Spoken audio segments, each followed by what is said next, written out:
just waiting for you.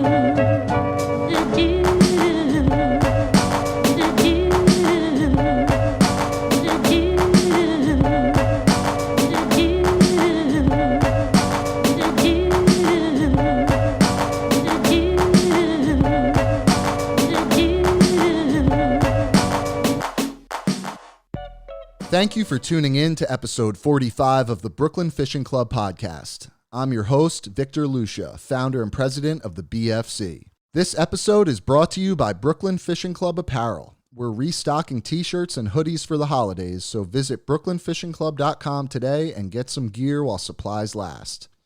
For years, rumors have swirled around the infamous snakeheads of New York City.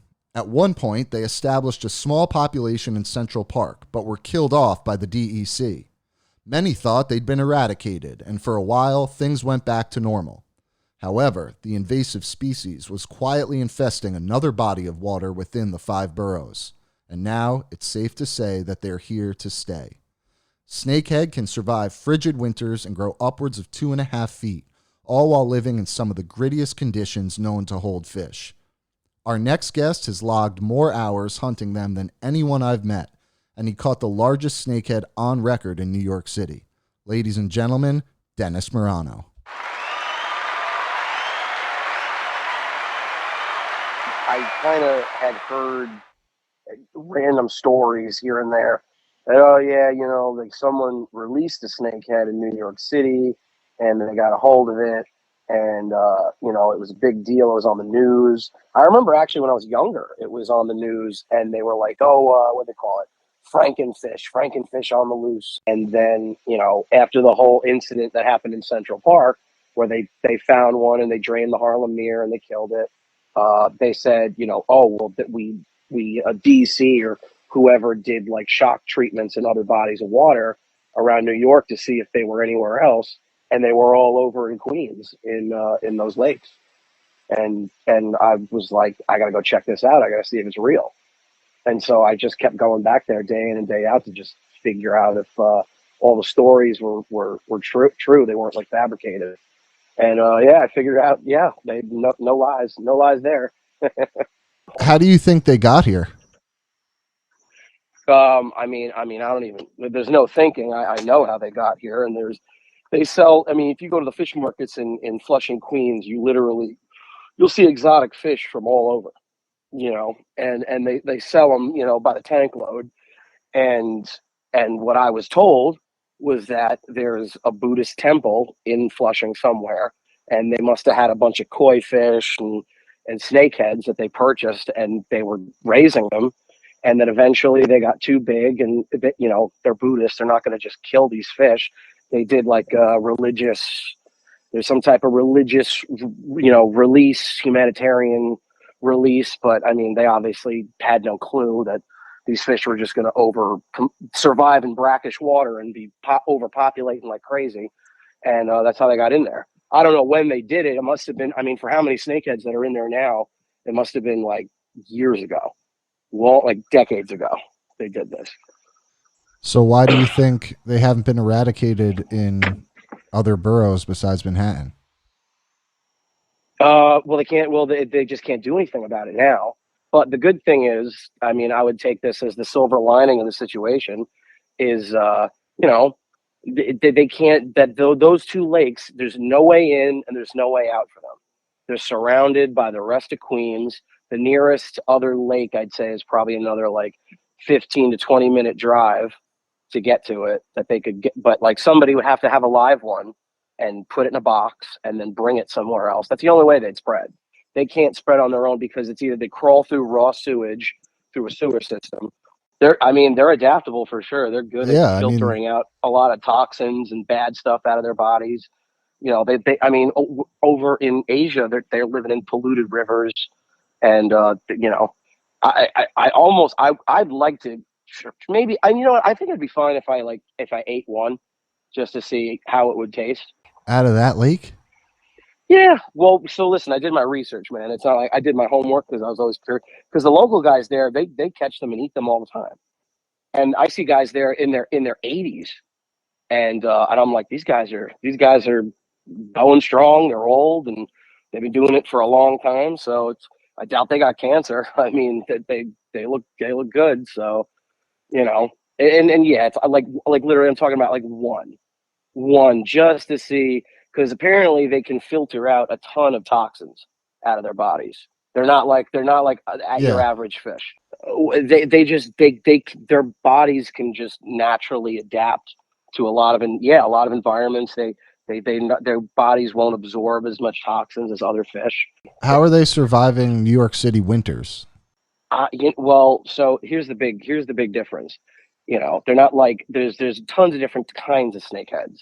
These are northern snakeheads, and a good chunk of them, they're not just in China and southern more tropic areas.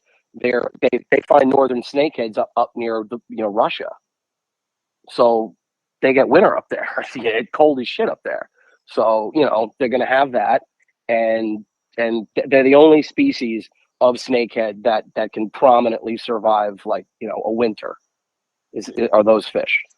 Like if you Is it put true that bull's they can eyes up there, they couldn't do it. Sorry, is it true that they can turn their heart off in the winter?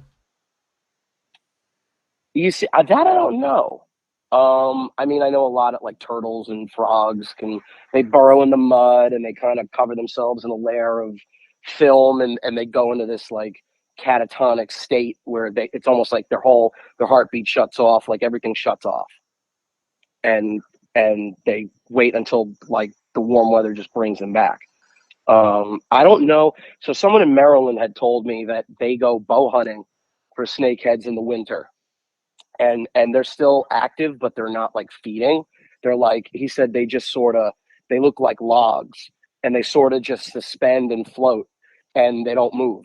Like they're like completely still, very sluggish, like not very active at all, and they just go through at night and they shoot them with a bow and arrow. What months of the year are best for snakehead fishing? I mean, pretty much every single one except for winter. I mean, unless I guess you're a bow hunter with a boat. But summer. I Yeah, mean, I'm the only talking reason, about New York City specifically. yeah, like if you were somewhere else, I'd say you could do it. Summer's great, but in New York at these lakes, it just gets so overmatted with sludge and like weeds and plant life and all this like vegetation floating around. It's hard to get them because there's really no frogs, or at least I haven't seen any frogs at these two lakes, and I think it may be because it's brackish water. But that's not. I've never caught one on top water there, ever. Never caught one on top water there. I don't think they're very used to things like frogs swimming around them. But if there were frogs, I'd imagine you'd kill it on top water there. But it's super hard in the summer, super hard. I'd say the best time is like right when the winter ends. Like you get those like 70-degree days randomly after it's been like 40 degrees every day, and that's when they'll start really feeding, because they want to. They're like reptiles. They're cold blooded. They want to warm up in the hot sun, and so when you get, it's been 40-degree nights like every day for the last month, they want to go sit out and bask when it's like that good crisp 70-degree day, and it's sunny out, it's bright, it's shining on the water, it's warming things up. They're going to be out and they're going to be like trying to feed and get a little bit more, get the gas in the tank essentially and start eating, so they have some fuel to recover from the long winter. So, what are they primarily feeding on in New York City? That's a fantastic question. I mean, after I caught that giant gizzard shad there the other day, I'd imagine that they're eating the gizzard shad. They're eating probably the big population of goldfish that are in there that shouldn't be in there, along with them. There's buffalo carp, there's catfish, there's regular carp. I saw a guy. I'm not even kidding you, dude. I saw a guy like 4 days ago, and they're catching and keeping blue claw crabs out of there, out of that little ditch, that little canal. That's I couldn't, disgusting. dude. I kind of got sick looking at it. Like I was like, wow, like like, this is terrible. Like, I would never, I eat the snakehead over eating one of those blue claw crabs, eating off the bottom of that nasty, disgusting body of water. That's crazy, dude. What are some other wild things you've seen while you're fishing out there? Because we're not going to burn the spot, but for anybody that knows where we're talking about, this is this is a sketchy area to go fishing. It's not an area you really want to go by yourself or go without, some type of protection in case you bump into some weirdos back there. So what's some of the crazier stuff you've seen back there? Well, so for one, there's like a village back there. There's like a hobo village back there. I don't know if there's maybe, multiple people. I always see the same guy, but he built like this. You could literally look this guy's place up. You could see it from a satellite, like how much little buildings that he built himself, all in this like area. But it's across the water from where I fish, so there's no way he'd have to walk around the entire lake to get to where I'm at. And he don't bother me. He minds his own business, which is good. A buddy of mine fishes there a lot too, and he told me some guy tried to jump him, and he luckily had a knife on him, and he pulled the knife on the guy, and the guy backed off and ran away. You really, the thing is that's sketchy about it is it's kind of like walking through, like, you ever go to one of those haunted house like corn maze things? It's Yeah. kind of like that, except there's actual homeless people in there that might try and shake you down for whatever you got.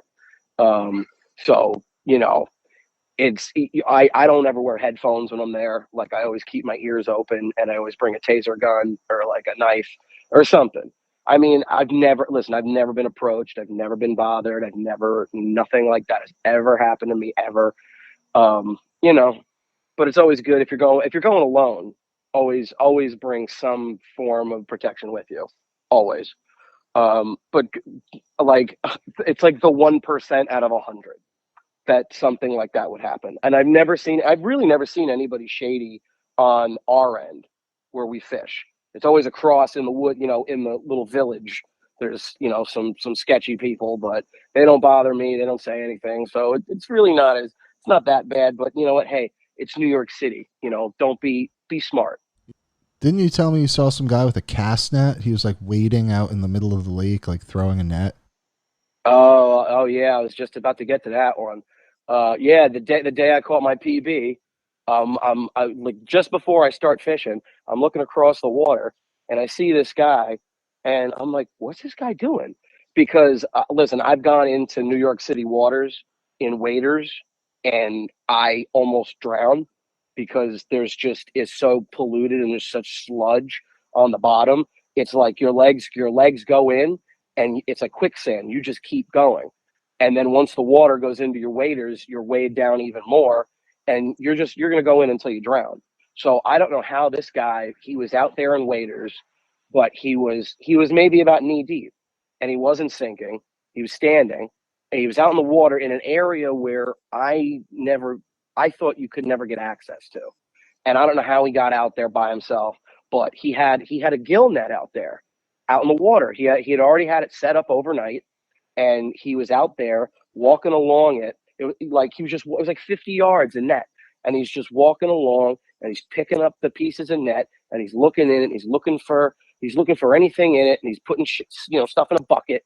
And I could he was all the way across the lake from me, but I could see everything he was doing.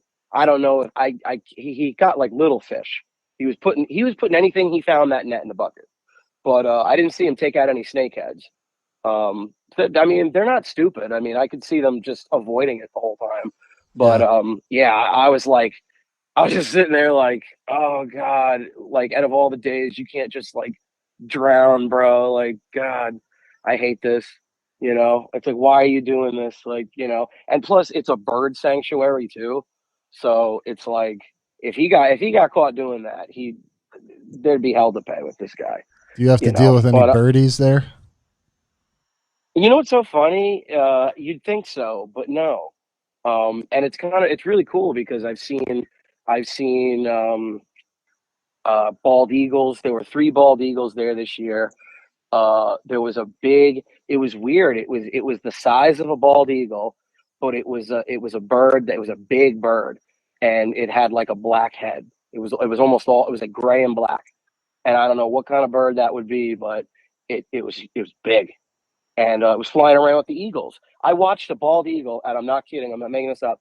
He flew down and he snatched up a buffalo carp out of the water in his talons, a small one, and he flew over my head with it in his talons, with the fish flailing and bugging out. They nest there in the spring. They love it there. You'll see some very interesting birds. The whole thing is amazing to me because these lakes that we're talking about, they're built on top of these disgusting landfills, and you have snakeheads swimming around, you have buffalo carp, and you've got bald eagles hunting them. You would never think that this would happen in New York City, but here it is. Oh, not at all. Yeah, it's so funny. Not at all. Not at all. I honestly, it's so interesting, that lake, because it's it's like if you plan on bass fishing there, don't waste your time, because there's no largemouth bass in those lakes. It's kind of like fishing at a carnival, but you're just fishing for trash fish all day. You know, it's all catfish and carp and eels and crabs and shrimp and goldfish and weird stuff that shouldn't be in there. Like, I wouldn't be surprised if somebody caught, like, what do you call them, paku or something. Like, people just dump their aquarium fish in there. You know, there was an alligator in there. They caught an alligator in there like 4 What? years ago. Yeah, that's real. You can look that up. That's real. They found, yeah, and it was on the news too. They were like, alligator in New York City and in Flushing, Queens, and yep, it was not, it wasn't big. It was a baby. It was a juvenile alligator, but they were like, um, they're like this alligator could probably survive the winter here, because the brackish water. I don't. I mean, as far as I know, that it's tidal and the water level does kind of go up and down a little bit in there. Um, I don't think that lake freezes, or at least it doesn't freeze enough. I get, apparently alligators can survive as long as their nostrils are out of the water and they can breathe to a certain extent. They were DC was concerned. They didn't want it, getting any bigger and hurting people. So they took. I don't think they killed it. Don't quote me on that. They might have killed it, but I think they sent it to like a sanctuary or something. It was a while ago. I read the article on it, but it was that same lake, and listen, man, it's the same concept. They sell these animals at these bogus markets over there, and it's like, oh my, alligators, like what, blah blah blah, and then people want to have them as a pet, and then they can't take care of them, and then they dump them, after they get too big, or they're too unstable. They just put them in the water and bye, see you later. And that's what they've been doing with the snakeheads, for years. I don't think they do it anymore. I mean, there's enough snakehead in there that they're populating and breeding normally on their own without any human intervention. You know what I mean? So the snakehead population is flourishing there. Do you think that they should, like, people should definitely be killing them, or do you think, because the DEC enforces the killing of a snakehead if you catch it? It's an invasive species. It's part of the law. I know you kill the ones that you catch because it's part of the law, but is there any part of you that thinks, okay, these fish are well populated, well established, me killing one that I catch is not going to stop them from continuing to populate the lake? Do you ever disagree with that, or are you in agreement with that? So, okay, so what I'm in agreement with is, as far as New York State waters are concerned, as far as lakes and shit, upstate. Like, here's the thing. Here's the situation we're dealing with. You have these two brackish bodies of water in the city that are surrounded by the city. These animals cannot spread. They are trapped here. Big difference between, let's say, if you caught one, and you were up in the Catskills, right? Or you were up, further than that, you're up near Canada, and you caught one. Then I would say kill that animal. That's a big concern, because if they're up there somewhere, then they could be spreading, to other lakes, and that up there they can move around, because they could crawl out and get into a river or a stream like they're in the Delaware River, you know, and they're moving up the Delaware River. I'll tell you right now that there's there's a swamp that I fish up. It's maybe about an hour north of here, and that they've been catching them in the swamp there. But the swamp is connected to the Delaware River, and I don't think anybody up there was just like, hey, let's dump snakeheads in the water. Like most of the people up there are very, you know, when it comes to like their hunting grounds or their fishing grounds, they don't want to ruin that stuff because that's like the bread and butter up there. So, you know, they had to have swam up the Delaware.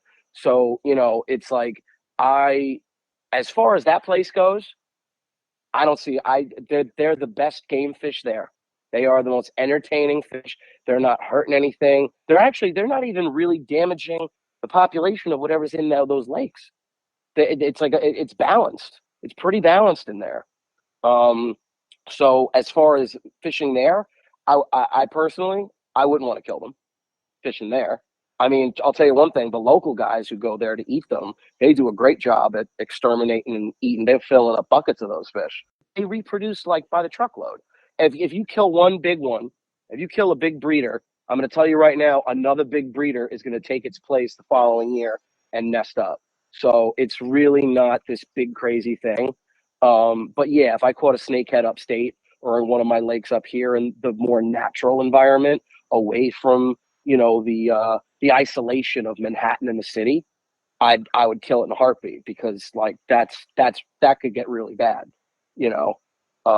But here it's so suburban, it's so like urban. It's the definition of urban fishing right here, baby. That's what I'm talking about, you know.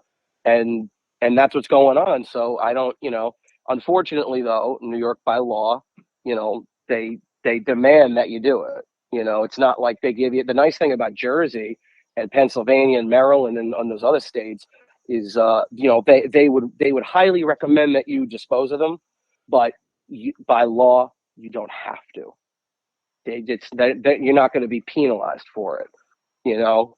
And in my opinion, and if anybody's hearing this, and if any of you guys like go there and fish with snakeheads yourselves already, I'd like to get something together and I don't know, maybe like a petition to just like take the signs down and just leave them alone, protect them. Like, you don't have to, at least here, you don't have to kill them. And then, I mean, obviously anywhere else they need to be just exterminated, but at least, the thing is, they're like sharks, how they keep the ecosystem clean. They eat everything. Like they're keeping that ecosystem in those lakes, prosperous, at least the way I look at it, because you got, what is it? You got goldfish, you got carp and buffalo carp. Buffalo carp shouldn't be in there. And you got gizzard shad. All these fish have like they secrete slimes and what is it? Ammonia. Like goldfish, especially, they secrete ammonia out of their skin, and that's not good for everything else living in the water. Like, yeah, they're not predators, but their skin is like, if they're secreting ammonia in the water, that's toxic to all the other fish. So it's I think, in my opinion, and this is just me, it's a balance. It's a good balance. And I think they, in my opinion, they should be left alone. At least in Queens, they should be left alone. They're not going to get rid of them. They'd have to, dredge the whole lake, kill everything, and then start from scratch. And they're not going to do that. They're not going to do a mass fish kill to eradicate them, you know. Yeah. So in my opinion, you know what? Honestly, and here's the funny thing: they could kill two birds at one stone.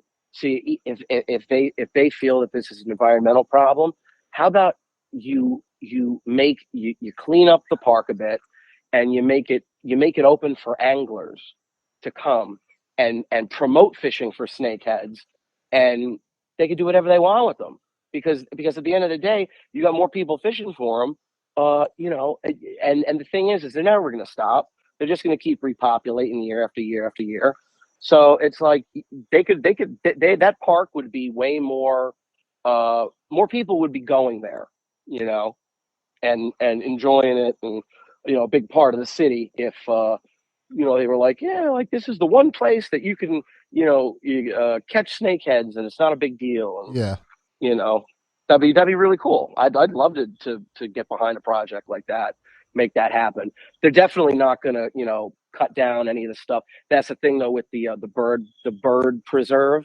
They're not going to remove any plant life because the birds need that to nest and do that whole thing. So I'd imagine that would become a little bit complicated at a certain point.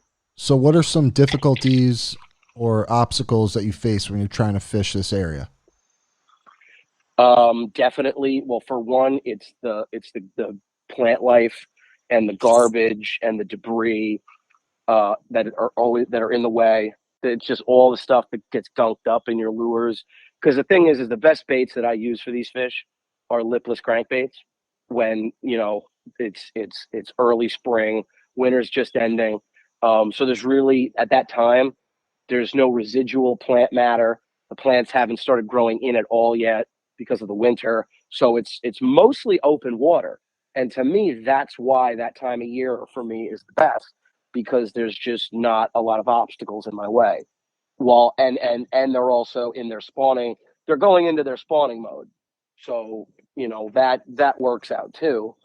Um, and yeah, it's really is the gunk that you get or the snags. See, that's the thing you can't avoid though, is they got like old shopping carts under the water sometimes and tree trunks and garbage. And, I can't tell you how many times I've snagged a liquor bag filled with water and I thought it was like a fish, resisting the tension on the line. And I got excited and then it was like, that is a black plastic liquor bag filled with water. So it's pretty I polluted know there. it's pretty. Yeah.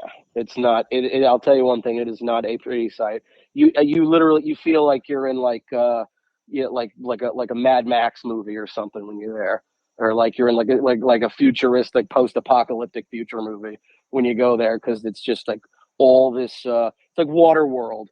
Like the local guys built all these shanties in the reeds and in the woods back there, and there's like OSHA planks that go out through these tall grasses, and then you're balancing on them to get out, and they have like plywood and these big milk crates and 2x4s that you can sit on and fish like these open areas for the snakes. Which I mean, I think it's cool as hell. But yeah, the whole place is just littered with trash. Those areas that you can fish there, have they been created by other anglers or are they naturally there? Yeah, definitely created by people who've been fishing there, and odds are it's Gotcha. probably most of the people that were behind releasing these snakeheads there and fishing for them. Because listen, these guys, the local guys, they're smart. They have this whole other art to doing it. The local guys that are there, they knocked down all the reeds and they built the pathways. They took ropes and boards and they stepped on the plants to make little paths to kind of walk out there, and like they made like a little like a nature trail kind of thing. And then you kind of walk out to where the water is. They have their little openings that you can go to the water. But these guys, like the way they fish the snakeheads, it's on a whole nother level, dude. It's like old world, like Asia tactics, like real old school stuff.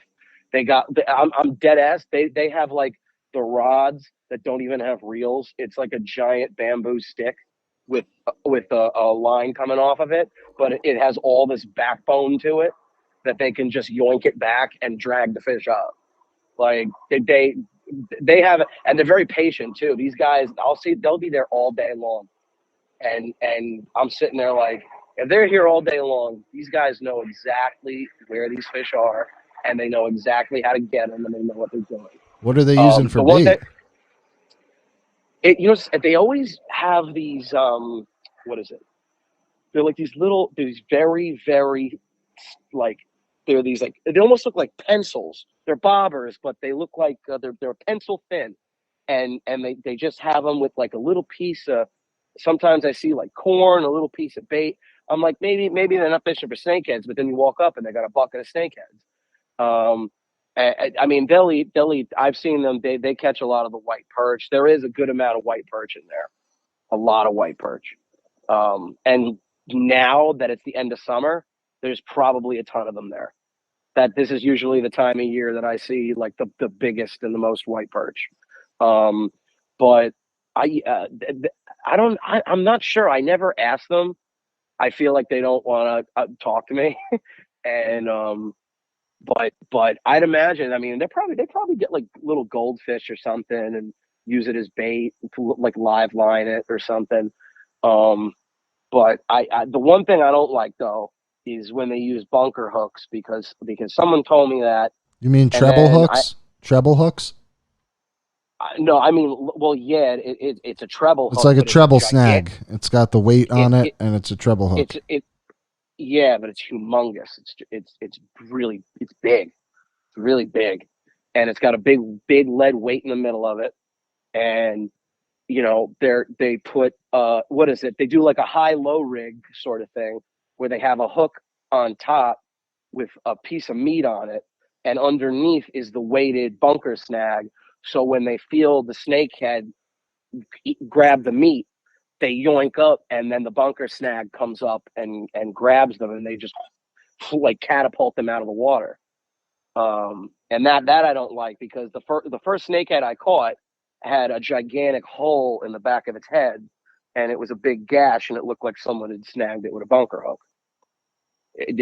Yeah, it definitely wasn't from another fish that got territorial. That was from someone snagging it.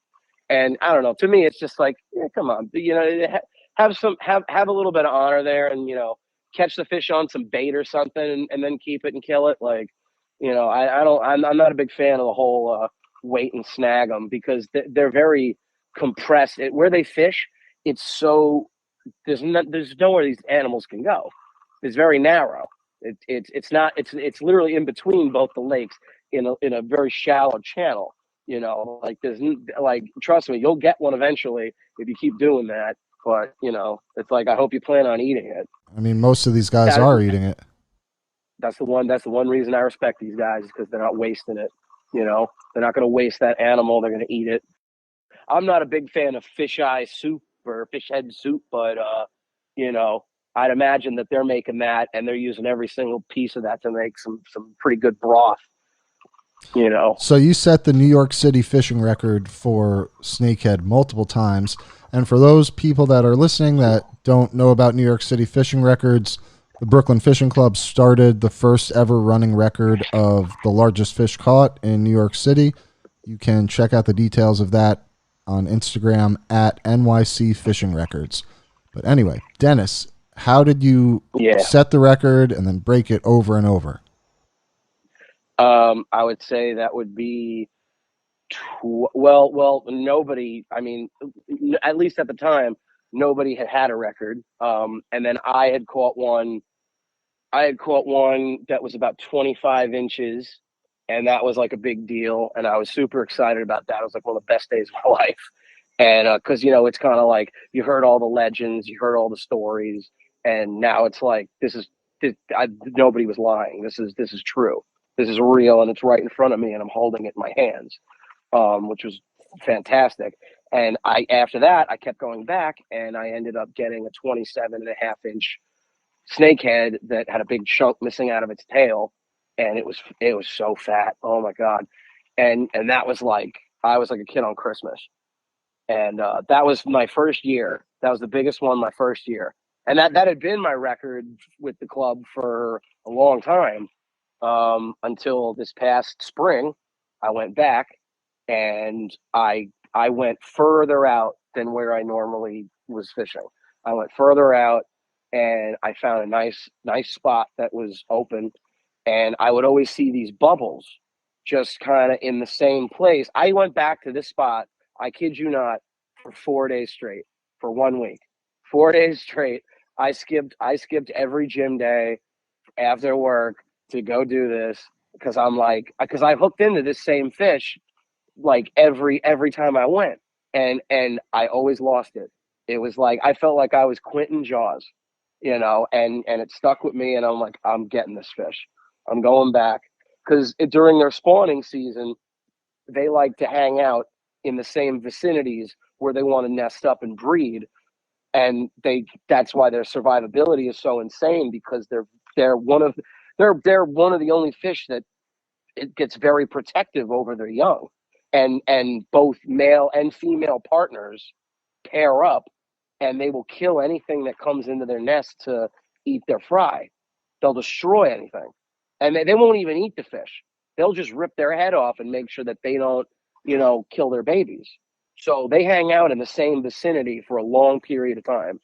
And oh my God, I hooked this fish, and it would always be in, like, I'd say a range of about 30 yards from the shore, about 30 yards from where I was standing.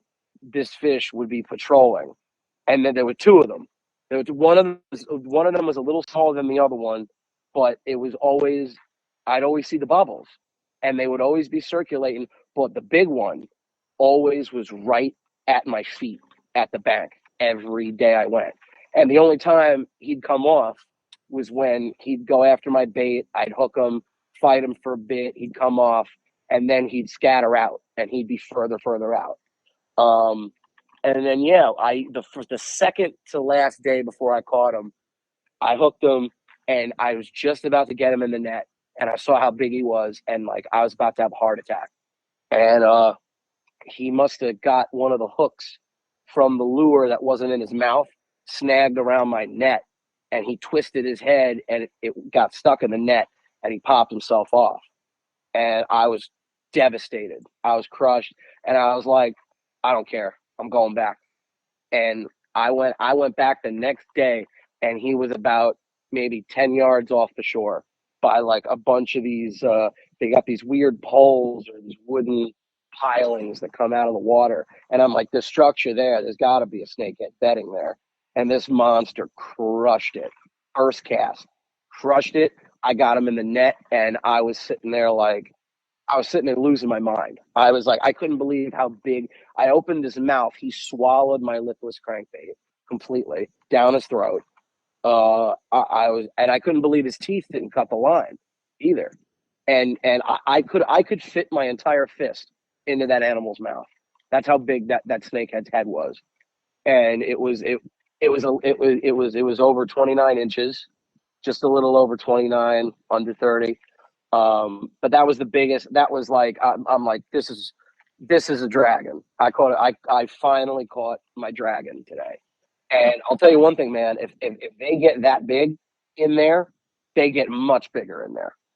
That compared to what I've seen in Maryland and New Jersey, the snakeheads that I've seen caught, that 20, just under the par of 30 is nothing. I've seen snakeheads getting close to 40 inches that are caught down south, in Jersey and Maryland. There's such limited access to the shorelines there, and there's only so much these dopes can do with their little gill nets and the stupid stuff that they do every day. So I'll tell you right now, the survivability of a monster in there is so high, purely because they really there's not enough access for people to fish them out. There really isn't. I'll tell you right now, there must be an absolute monster lurking in that lake somewhere. Has to be. And I'll tell you one thing, if those fish just keep growing, they could be feeding on all the goldfish and carp and whatever's already in there. They're having a field day in there. Yeah, and the only thing that can keep them in check is the anglers keeping them and killing them. Yeah, I mean, well, actually, the one thing that would keep them in check, I would say, would be, it's size rules all. So the biggest, nastiest males will probably be just wolfing down they cannibalize. They'll kill and eat. They will kill and eat anything, even their own kind, as long as it'll fit in their mouth. So odds are a bigger snakehead will be eating smaller snakeheads for lunch every day, and especially if they're the most predominant shareholders there, then they'll be eventually cannibalizing each other. So they balance themselves out. Weird system they got going on in there. Do you think there's no largemouth in there because of the snakehead? No, there's no largemouth. I'll tell you right now, there's no largemouth in there because of the brackish water. It's just not. It's not. I mean, I don't quote me on this. I mean, I believe they can survive in like semi-brackish water, largemouth bass, but the salinity, it really depends on how much salt's in that water. You know, I don't think, I mean, they have, I mean, that water comes directly from Long Island Sound. You know, I really can't see largemouth living in there. I've never caught a largemouth in there. I've never seen one. I've never seen anybody else catch one. You know, I see people. It's so funny. I see people fishing there all the time, especially in the main lake, and I'm just like, they're gonna just sit here all day and not catch anything. Like they don't, like, yeah, they don't know where to go. They're, you know, I go on fish brain, and there's always that rare occasion that like they'll be out near the boathouse or something, and some guy pulls in like a little 18-inch snakehead, you know, over there. I mean, they have to, the water has to go in through the aqueduct too. There's an aqueduct. Um, Someone actually, I did read a story that someone caught a snakehead in the aqueduct. That's where the most salt water, I mean, it's the aqueduct is in between the sound and these lakes. So it's like they got to go through, you know, the water, seawater comes in through there and out the other way. And, you know, and I'm sitting there going, wow, like, they're crabs that did that little journey, little pitter patter journey on the bottom all through there, and they're all the way back where I'm at. Yeah, that's Like wild, man. Oh my god. yeah, yeah, I know. It's like, yeah, Finding Nemo, kiss my ass. I'm like, this would be a great Disney movie story. The blue, the blue crabs that wandered out of, you know, Long Island Sound through the aqueduct to make it to this dirty lake. Just so they could get eaten by some hungry locals. Yeah, exactly. They literally, what was it? This guy had he had like pieces of meat on a hook on like little sticks, and he had them like all duct taped to the edge of the water, and he would just see if like one of them started moving, and all he had to do was slowly pick it up, and he'd put the crab in the net. So he was doing like old school crabbing. That's wild. So you do a lot of fishing throughout the freshwaters of New York City. What are some of the best freshwater opportunities for New York City anglers? I would say I mean, if you're gonna try and go for snakehead, man, it's just all about putting in the time and going at the right time of year, and that's pretty much it. Like fall, they have another breeding season in fall, but it's just so hard to get, you know, castable access by then. You're better off in the spring. As far as anything else goes, I would say I would recommend Central Park, obviously. Like, there's lakes everywhere and there are fish. People think there's like, I didn't know there's fish in that lake. And I'm like, really? It's a body of water. Was there some construction on the Harlem Mere recently that has shut the fishing down there? Yeah, unfortunately, yes. It's unfortunately the Harlem Mere was maybe one of the best fisheries in Central Park. Um, I have seen 5 to 6 pound monster bass pulled out of that lake. I myself have pulled giant grass carp out of that lake.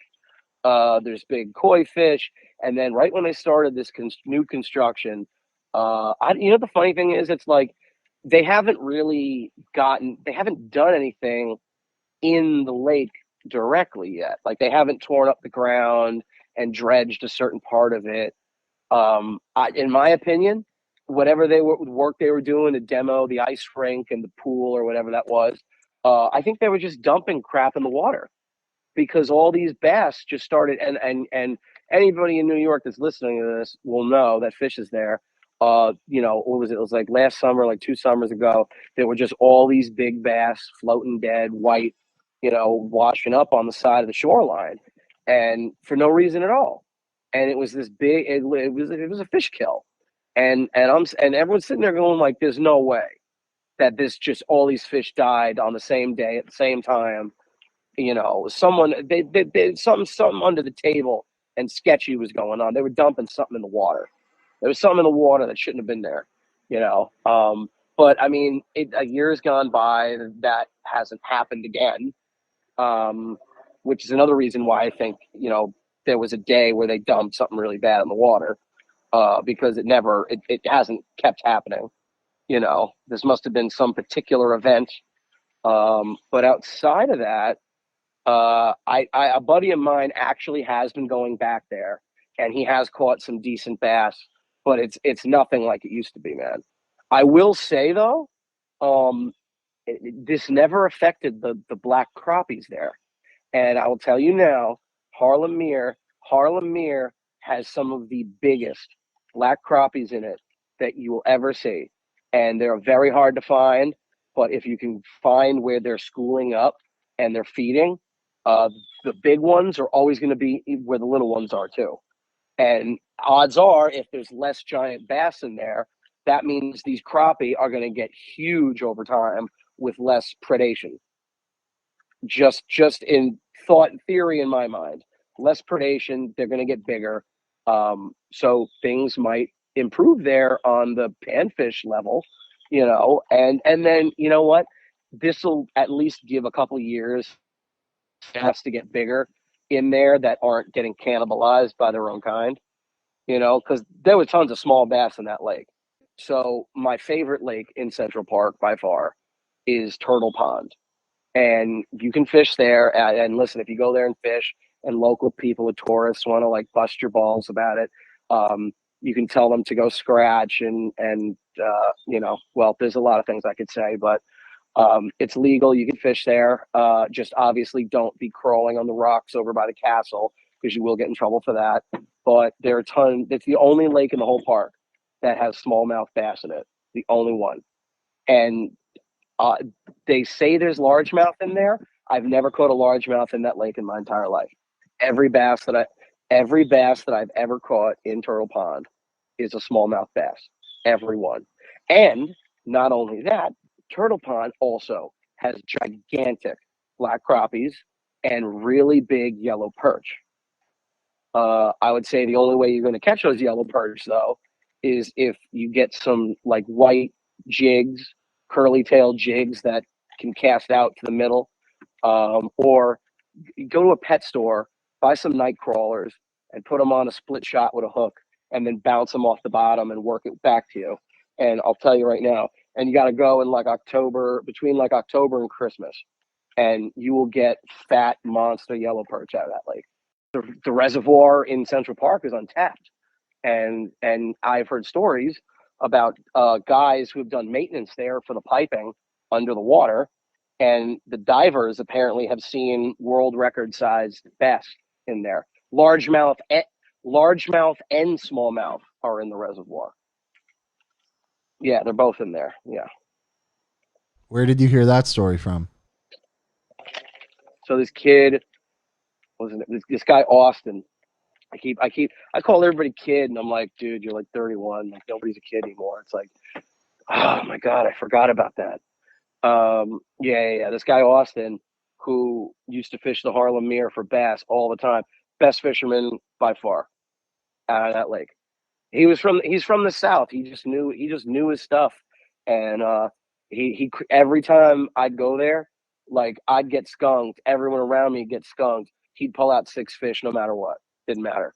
He just knew how to get in on it.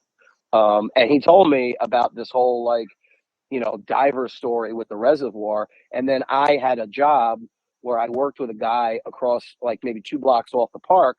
And he was like, yeah, he's like, I used to fish there back in the day. And I'm like, really? He goes, oh, giant fish in there. He was just like, but then they closed it off and they don't let you fish there anymore.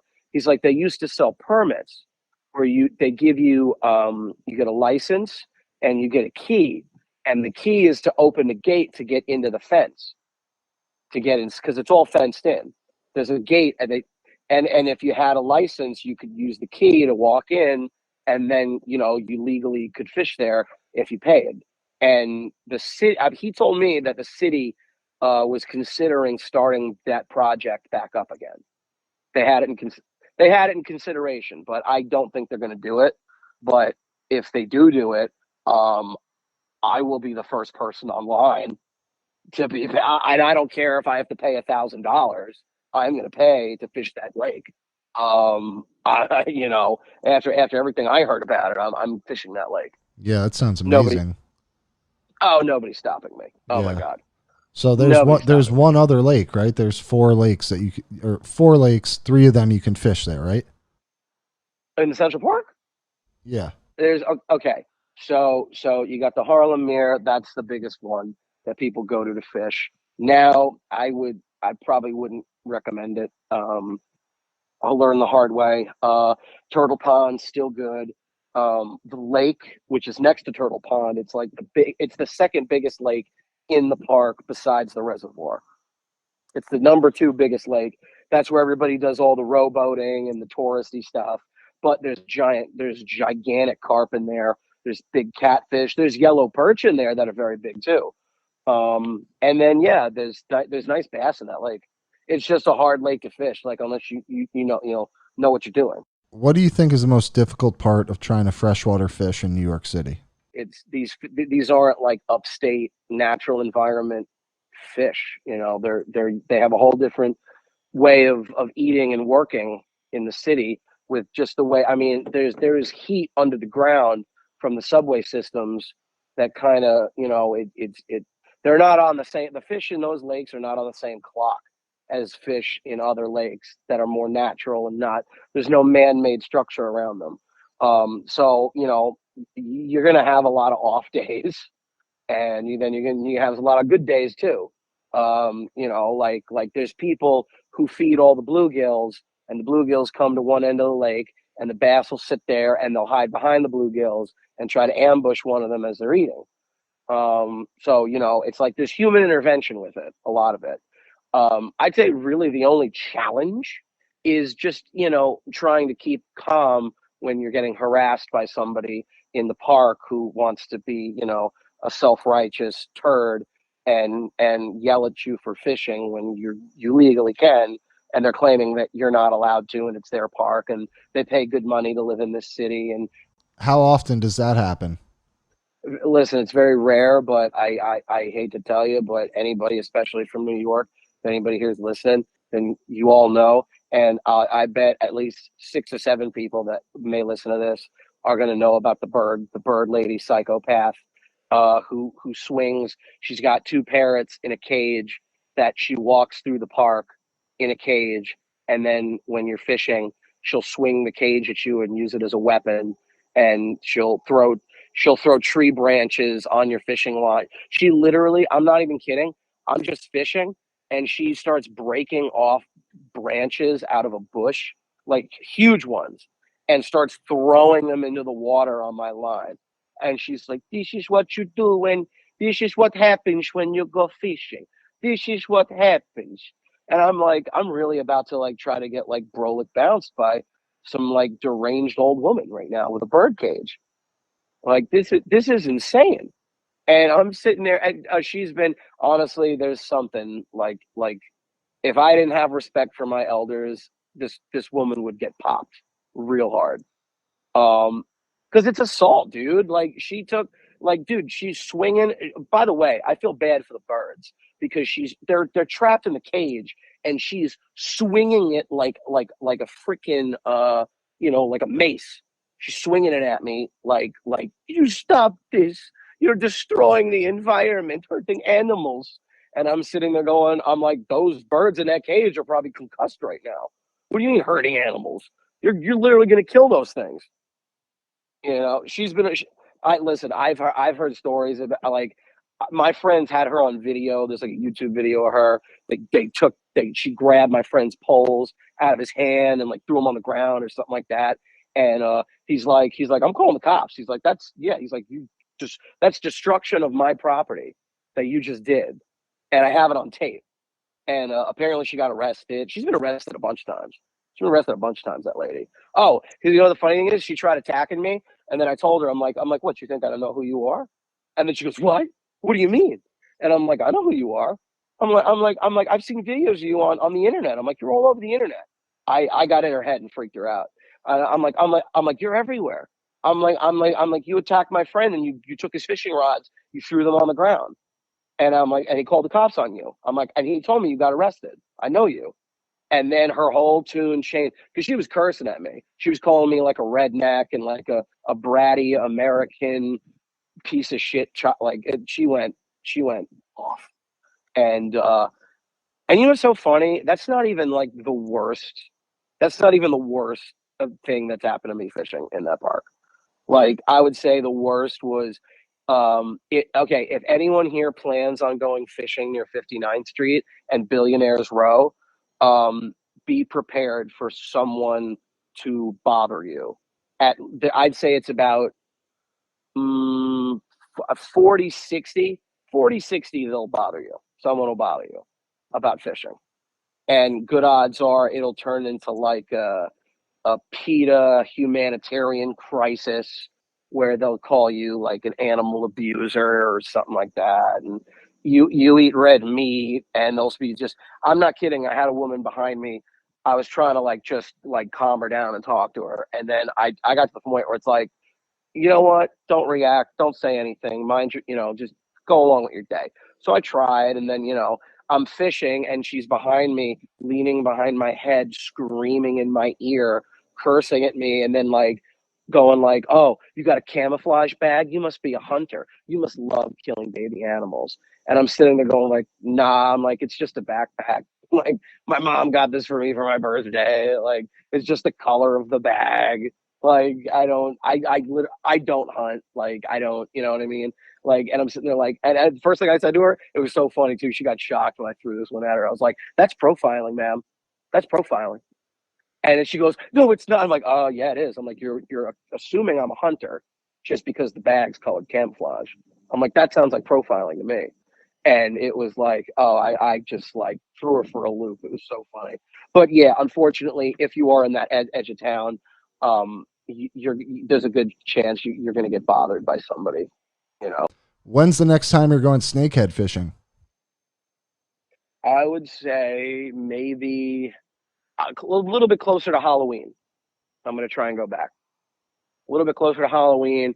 I want the water to cool down a bit, get them in more of that fall spawn mode, and hopefully, and I have some of the right ammunition for it. I'll at least get one more. If I can get a fall snakehead there, I'll be happy because then I'll be able to figure out how to dial in for fall fishing for them there. Because I still have yet to do that. It's very hard.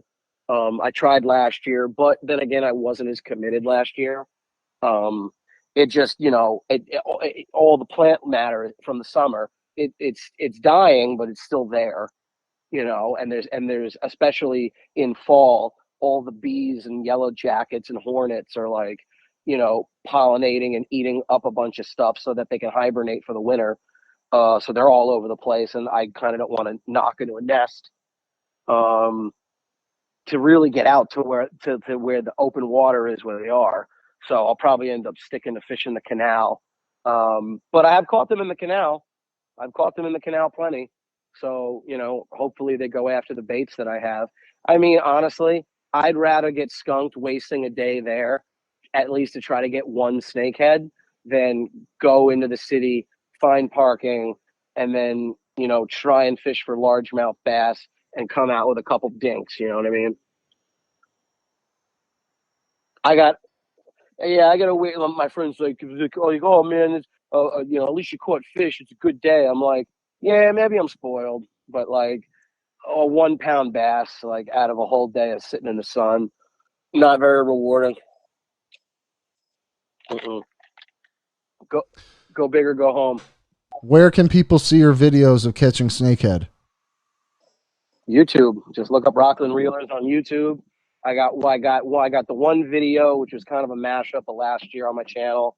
Unfortunately, I never got my PB on tape because it was kind of like heat of the moment.